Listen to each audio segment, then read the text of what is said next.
या कॉलेजमध्ये आपण एका कमी पर्सेंटाईलनेही ऍडमिशन मिळवू शकतो आणि पर टॉप रँकर असून सुद्धा टॉप पर्सेंटाईल असून सुद्धा या कॉलेजमध्ये ऍडमिशन मिळत नाही। अशा दोन्ही डेड एंड्सच्या स्टोरीज आहेत। पहिलं तर मी एक शॉकिंग न्यूज देते। लास्ट इयर पर्यंत जी ब्रांच होती एआय अँड रोबोटिक्स ती या वर्षीपासून बंद केलेली आहे आणि त्याच्या जागी एक नवीन ब्रांच जी की आहे AI and ML artificial intelligence and machine learning ही एक न्यू ब्रांच आलेली आहे। ही एक इंटरनल इन्फो आहे जी तुम्हाला मी आता डायरेक्टली सांगितली आहे। त्याच्यासोबतच एक कम्प्युटर सायन्स जी सगळ्यांची ड्रीम ब्रांच असते, कम्प्युटर इंजिनिअरिंग सगळ्यांना करायचं असतं, त्याचे देखील सीट्स या वर्षी इन्क्रीज केलेले आहेत। त्याच्यासोबतच सिव्हिलचे सीट्स वाढवले गेलेले आहेत। इन्स्ट्रुमेंटेशन अँड कंट्रोल ज्याचे फक्त लिमिटेड 35 सीट्स होते ते 75 सीट्स केले गेलेले आहेत। सो तुम्हाला आता सीओईपी मध्ये यायचे चान्सेस कुठे ना कुठे वाढलेले आहेत। कसं काय मित्र हो, एकदम मजेत ना।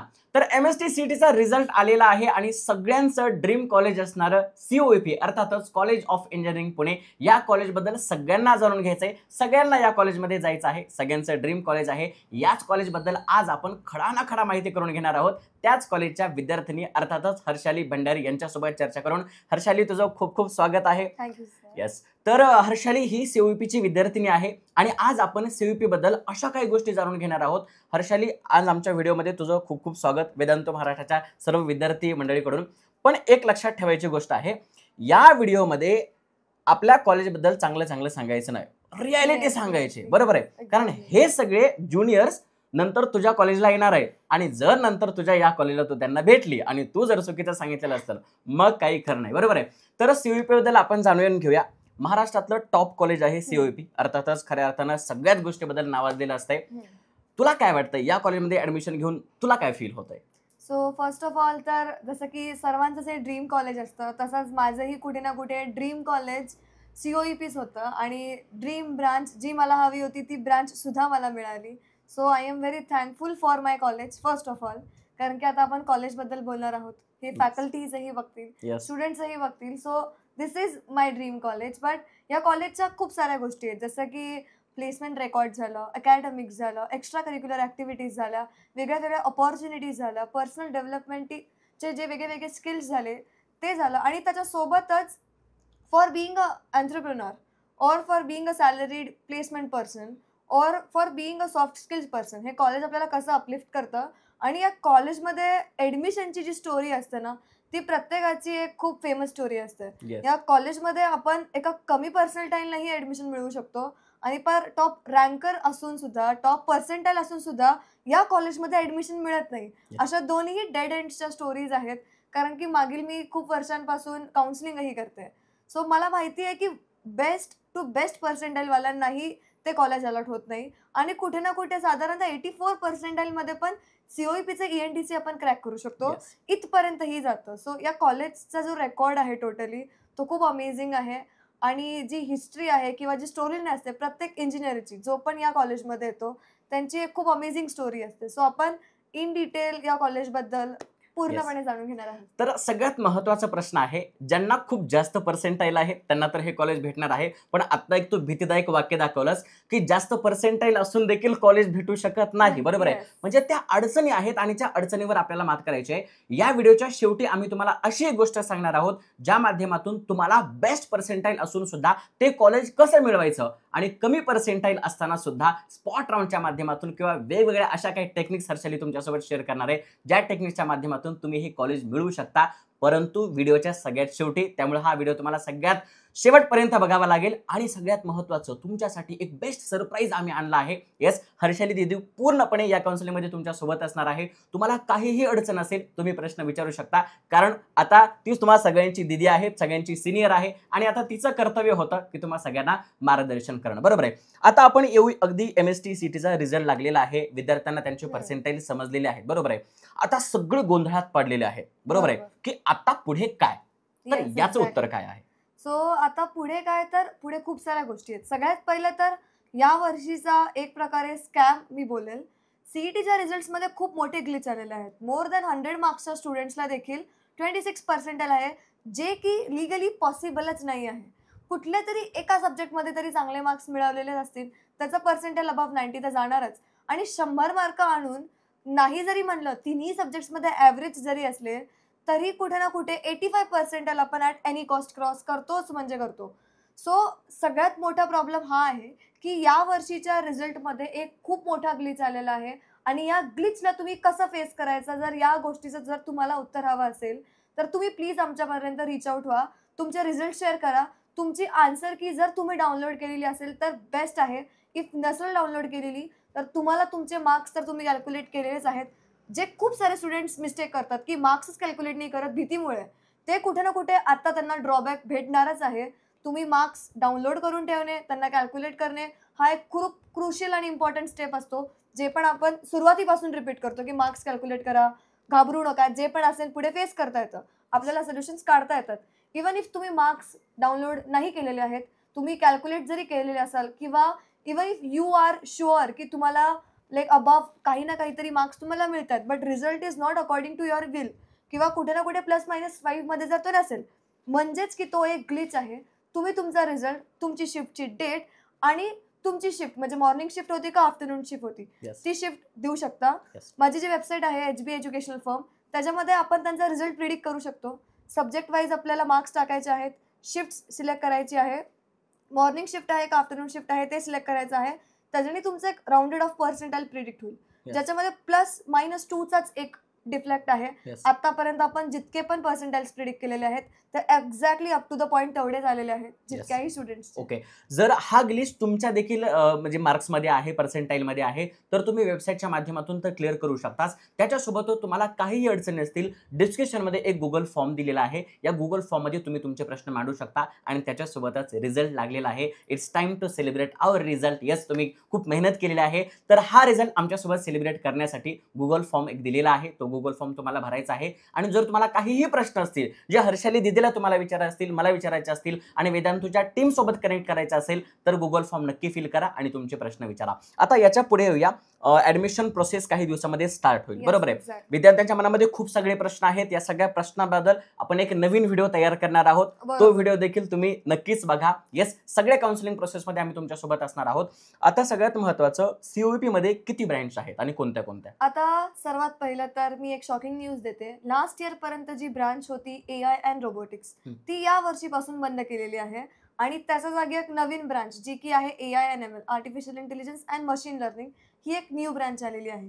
ही एक इंटरनल इन्फो आहे जी तुम्हाला मी आता डिरेक्टली सांगितली आहे. त्याच्यासोबतच एक कम्प्युटर सायन्स, जी सगळ्यांची ड्रीम ब्रांच असते, कम्प्युटर इंजिनिअरिंग सगळ्यांना करायचं असतं, त्याचे देखील सीट्स या वर्षी इन्क्रीज केलेले आहेत. त्याच्यासोबतच सिव्हिलचे सीट्स वाढवले गेलेले आहेत. इन्स्ट्रुमेंटेशन अँड कंट्रोल, ज्याचे फक्त लिमिटेड 35 सीट्स होते ते 75 सीट्स केले गेलेले आहेत. सो तुम्हाला आता COEP मध्ये यायचे चान्सेस कुठे ना कुठे वाढलेले आहेतच. सो ओव्हरऑल जर सगळ्या ब्रांचेस बद्दल सांगायचं म्हणलं तर सर्वात पहिली ब्रांच कम्प्युटर इंजिनिअरिंग आहे.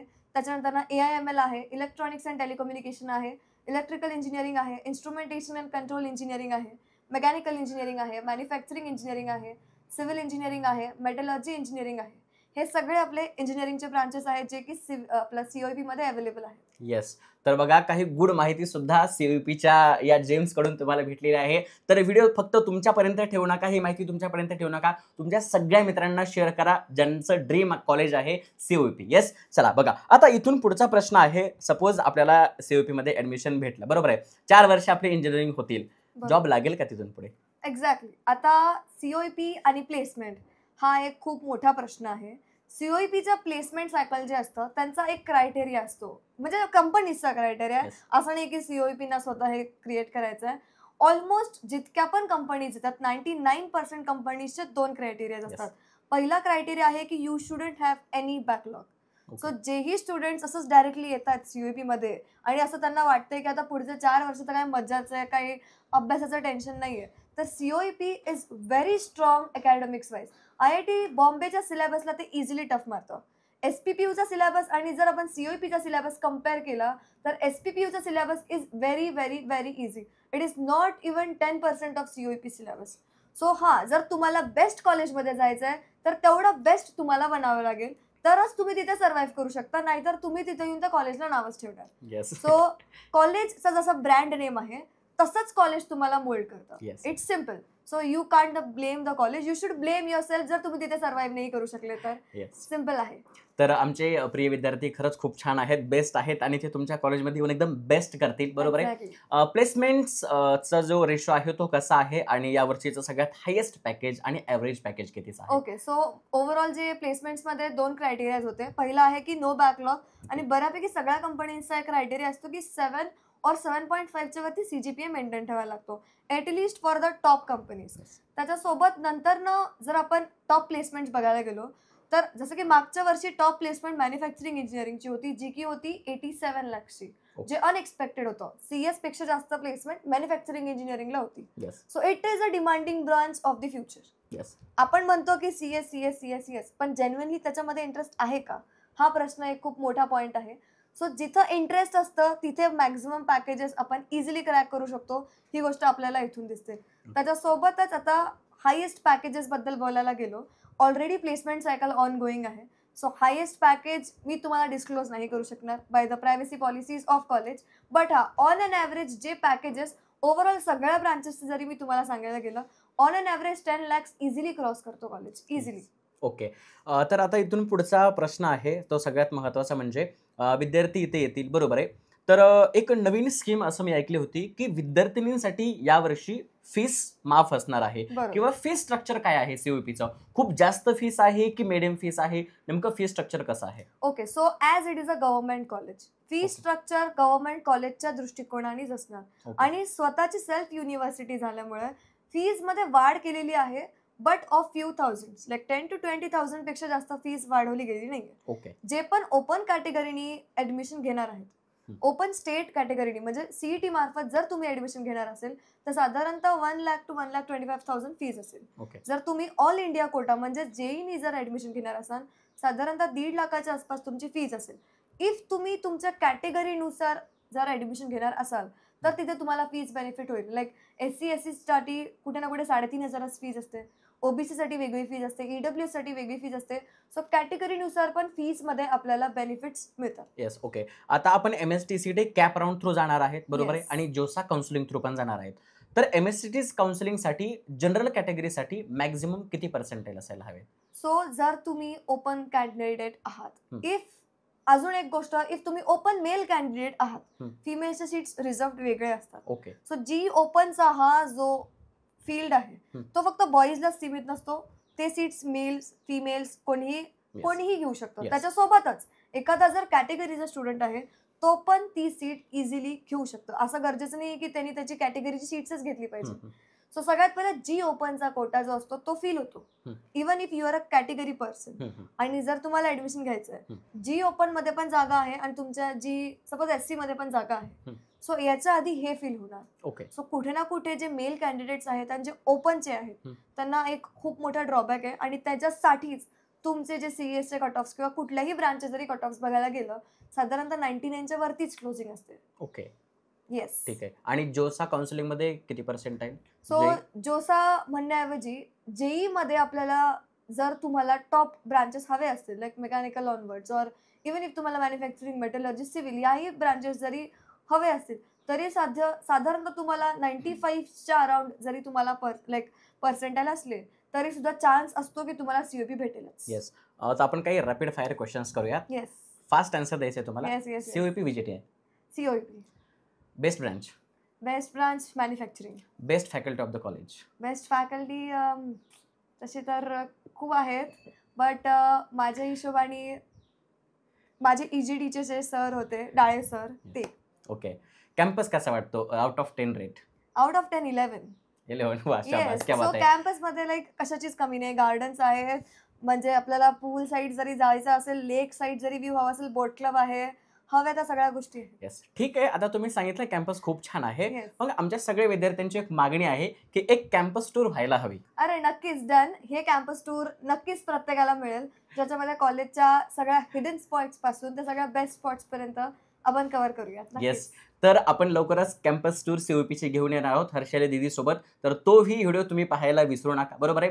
आता याच्या पुढे अजून खूप सगळ्या गोष्टी उलगडणार आहेत, बरोबर आहे. काउन्सिलिंगमध्ये कशा प्रकारचे अडचणी तुम्हाला येणार आहेत, काय काय होणार आहे, या सगळ्या गोष्टी आपण डिस्कशन करणार आहोत. पण तुमच्या मनामध्ये जर काही प्रश्न असतील तर गुगल फॉर्म दिलेला आहे डिस्क्रिप्शनमध्ये, तो फॉर्म भरा, तुमचे सगळे डिटेल्स आमच्यासोबत शेअर करा, जेणे तुम्हाला काहीही अडचण असेल तरी तुम्ही हे करू शकता. आणि सगळ्यात महत्त्वाचं, तुम्हाला तुमचे पर्सेंटाईल काउंट करायचे आहेत तर हर्षाली दीदीची जी वेबसाईट आहे त्या वेबसाईटच्या माध्यमातून तुम्ही सगळी माहिती तिथे मिळवू शकता, बरोबर आहे. कारण एका टॉपरचं, एका सिनियरचं मार्गदर्शन तुम्हाला याच्या माध्यमातून भेटणार आहे आणि वेदांत महाराष्ट्राची पूर्ण टीम तुमच्या सोबतच आहे. फक्त सर पर्सेंटाईलच नाही तर जे त्यांना पर्सेंटाईल आलेत ते पर्सेंटाईल जरी त्यांनी टाकले ना ते प्रिडिक्ट करू शकतात की त्यांना कुठलं कॉलेज मिळेल. ही गोष्ट मार्केटमध्ये कोणी नाही करत. तुम्ही बस तुमचं पर्सेंटाईल टाका. आपण प्रेफरन्स लिस्ट आय अग्री की आपण रँकच्या हिशोबाने प्रेफरन्स लिस्ट बनवतो, अग्रीड आहे. प्रेफरन्स लिस्ट साठी सुद्धा देखील तुम्हाला तिथे फीचर्स दिलेले आहेत. बट इफ तुमचे आता पर्सेंटाईल्स आलेले आहेत, आपण कॅल्क्युलेट केलेले आहेत, रिझल्ट्स देखील आलेले आहेत, तुम्ही बस पर्सेंटाईल टाका, तुम्हाला खाली अख्खी एक लिस्ट येऊन जाईल की कुठल्या कुठल्या कॉलेजेसमध्ये कुठल्या कुठल्या ब्रांचेसमध्ये तुम्ही फिट होताय. म्हणजे तुम्हाला काय भेटेल पुढे, जे प्रश्न तुम्ही सगळ्यांना विचारता की मला काय मिळेल सांगा प्लीज, सो त्या प्रश्नाचं उत्तर तुम्हाला कोणालाच विचारायची गरज नाही आहे. लिगल डेटा बेस्ड सगळ्या प्रश्नांचं उत्तर तुम्हाला वेबसाईटवरती मिळेल. त्याच्यासोबत जे टॉप कॉलेजेसच्या माहिती आहे, टॉप कॉलेजेसचे कट ऑफ्स आहेत, कॉलेजेसचे इन्फॉर्मेशन आहेत, जस्ट तुम्ही क्लिक करा, एका क्लिक वरती तुम्हाला सगळं मिळेल. इंजिनिअरिंग सेक्शन मध्ये जावा, तिथे पर्सेंटाईल प्रिडिक्ट करा, टॉप कॉलेजेस प्रिडिक्ट करा, ब्रांचेसचे कट ऑफ चेक करा, तुम्ही तुमचं पर्सेंटाईल टाका, कॉलेजेस प्रिडिक्ट करा आणि त्याच्यानंतर ना प्रेफरन्स लिस्ट जनरेटर. एकदा तुमचा रँक आला तर तुम्ही प्रेफरन्स लिस्ट तुमच्या मॉडिफिकेशन्सनुसार, सिटी वाईज, स्टेट वाईज, त्याच्यानंतर ना ब्रांचेस वाईज तुमच्या मॉडिफिकेशन्सनुसार तुम्हाला पाहिजे तशी मोल्डेड एक प्रेफरन्स लिस्ट जनरेट करून घेऊ शकता. येस. आणि आता सगळ्यात महत्त्वाच्या पॉईंटवर आलेलो आहोत, शेवटी आलेलो आहोत. कमी मार्क्सवर सीओपी कसं मिळवायचं. सपोज तुम्हाला खूपच कमी पर्सेंटाईल आहेत आणि if you are in to open category, पण तुम्हाला सीओईपीतच जायचंय ऍट एनी कॉस्ट, तुम्हाला ब्रांचचं कुठलंच कन्सिडरेशन नाहीये. सीओईपी मध्ये ऑप्शन आहे प्लॅनिंगचा, आपण प्लॅनिंगचा ऑप्शन चूज करू शकतो. बट प्लॅनिंग मध्ये आपल्याकडे फ्युचर ऑपॉर्च्युनिटीज किती आहेत हा पण एक प्रश्न आहे की आपण विचार करायला हवं की ठीक आहे सीओईपीच्या नावाखाली आपण प्लॅनिंग घेतोय पण खरंच जेन्युइनली आपल्याला जायचंय का. प्लॅनिंग मध्ये आपल्याला फ्युचर ऑपॉर्च्युनिटी असतात टाउन प्लॅनरचे, ठीक आहे, किंवा गव्हर्नमेंट सिव्हिल सर्व्हिसेस मध्ये लाईक MNCs मध्ये. त्याच्या सोबत कुठे ना कुठे स्टार्टअप्स मध्ये लोक जातात आणि कंपनीज मध्ये जातात. पण कंपनीजच्या ऑपॉर्च्युनिटीज आपण जर CS च्या सेक्टरमध्ये बघायला गेलो, इव्हन इफ मेकॅनिकलच्या सेक्टरमध्ये बघायला गेलो आणि प्लॅनिंगच्या सेक्टरमध्ये बघायला गेलो तर डिफरन्स आहे. जर फक्त नावापुरतं कॉलेज हवा असेल, डिग्री हवी आहे, तर तुम्ही प्लॅनिंगला ऑप्ट करू शकता.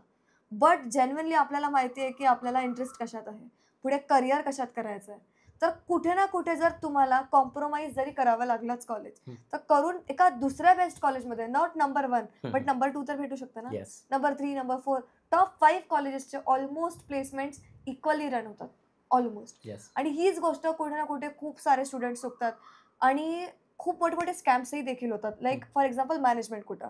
मॅनेजमेंट कोटा प्रत्येक ते कॉलेज जे की SPPUच्या अंडर येतं, कॅपच्या अंडर येतं, तिथे बंद केलेलं आहे. येस. सो जे तुमचे जे एजंट्स असतील की आम्ही 10 लाखामध्ये करतो, 15 लाखामध्ये करतो, 20 लाखामध्ये करतो, अशी कुठलीही गोष्ट होत नाही. CPICT झालं, BCCI झालं, VIT झालं, कमिन्स झालं, इथे मॅनेजमेंट कोटा आहेच नाही. कारण की त्यांच्या स्वतःच्या प्रायव्हेट युनिव्हर्सिटीज आहे, हे नाही मिळत तर तुम्ही प्रायव्हेटला ऍडमिशन घ्या. त्यांचा एक क्लिअर्ड पाथ आहे आणि या गोष्टींची माहिती स्टुडंट्सला नसते. Even if they are confuse की प्रायव्हेट मध्येही कुठे जायचं, विदाउट डोनेशन्स आपण त्यांना ऍडमिशन्स मिळवण्याला मदत करतो, ज्याने ते कुठल्याच स्कॅम्स मध्ये नाही फसले. सगळ्यात महत्वाचं, अशा स्कॅम्स मध्ये कुठेही फसू नका. पूर्णपणे डोळसपणे सगळी माहिती घ्या आणि या माहितीच्या आधारे तुमचे मित्र असतील, तुमचे सिनियर्स असतील, तुमचे प्राध्यापक असतील आणि अन्यथा शेवटी तर आम्ही आहोतच, पूर्ण वेदांत महाराष्ट्राची टीम आहे, हर्षाली दीदी आहे, तुम्ही प्रत्येक प्रश्न आम्हाला विचारू शकता, आम्ही तुमच्या सोबतच आहोत. आणि पूर्णपणे काउन्सिलिंगसाठी या चॅनलवर वेगवेगळे नवनवीन व्हिडिओ येणार आहेत. हर्षाली दीदी, सगळ्यात महत्त्वाचं, यावर्षी स्पॉट राऊंड होणार आहेत की बंद होणार आहेत, आणि जर होणार असतील तर त्याची प्रक्रिया काय असणार आहे. आता या वर्षीचा सगळ्यात मोठा अपडेट म्हणजे की 3 नाही पण 4 राऊंड्स आहेत. सो 4 राऊंड्स म्हणजे पहिले 2 राऊंडचे कट ऑफ तर तुम्ही आसमानच छुणार आहे इन सिम्पल. सो 3rd आणि 4th राऊंड्सला तुम्ही जावं हे माझं प्राधान्य असेल. त्याच्यासोबतच ऑटो फ्रीजिंगचे खूप सारे टर्म्स अँड कंडिशन्स बदलले आहेत.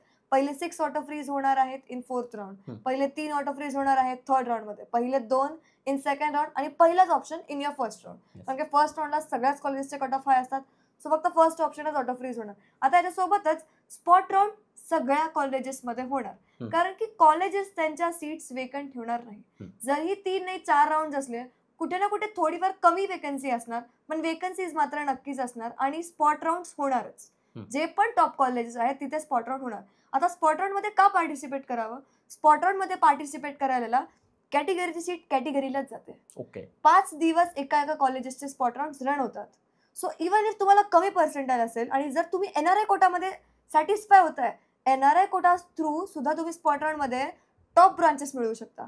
इफ तुम्ही कॅटेगरीमध्ये येताय, कॅटेगरीमध्ये असून सुद्धा पेशन्स जर ठेवलं आणि पेशंटली वेट केलं, कारण की जोसाचा CSAPचा स्पॉट राऊंड आणि COEPचा स्पॉट राऊंड इक्विव्हॅलेंटली रन करतो. तिकडे एकाला काही मिळालं तर इकडे लगेच वेकन्सीज क्रिएट होते. येस. सो तो सीट लगेच तिथलं तिथे ऑन स्पॉट भरला जातो. सो स्पॉट राऊंड हे खूप इम्पॉर्टंट असतात, खूप डायनामिक असतात. कमी पर्सेंटाईल वरती पण बेस्ट मिळू शकतं. Even for open category people, जर तुम्ही पेशंटली वेट केलं, ॲट दी एंड सगळे सीट्स ओपन टू ऑल होऊन जातात. ओके. जर तुम्ही पेशंट्स ठेवले, जर ग्लिच आला आणि जर तुम्ही तिथं अवेलेबल असाल तर तुम्हाला ती सीट्स पण भेटू शकतात. माझं स्वतःचं ॲडमिशन स्पॉट राऊंडमध्ये झालेलं आहे. सो माझा ॲडमिशनचा टाइम सकाळी 10चा होता 16 नोव्हेंबरला, बट माझं ॲडमिशन झालं आहे 17 नोव्हेंबरला पहाटे 4:30 वाजता. सो तेवढं पेशन्सली मी वेट केलं. अख्ख्या आमच्या ऑडिटोरियममध्ये कुठे ना कुठे हजारोंमध्ये स्टुडंट्स होते आणि सीट्स मोजून 30 ते 40 होते.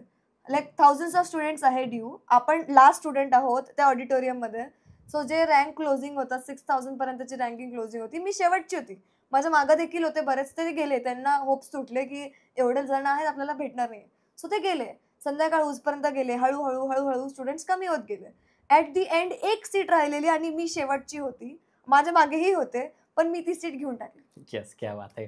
आणि आज ती सीट घेतली म्हणून हर्षला दीदी COP मध्ये आहे आणि हीच हर्षला दीदी तुमच्या प्रत्येक प्रश्नांचं उत्तर देणार आहे, तुम्हाला मार्गदर्शन करणार आहे. फक्त प्रश्न विचारा.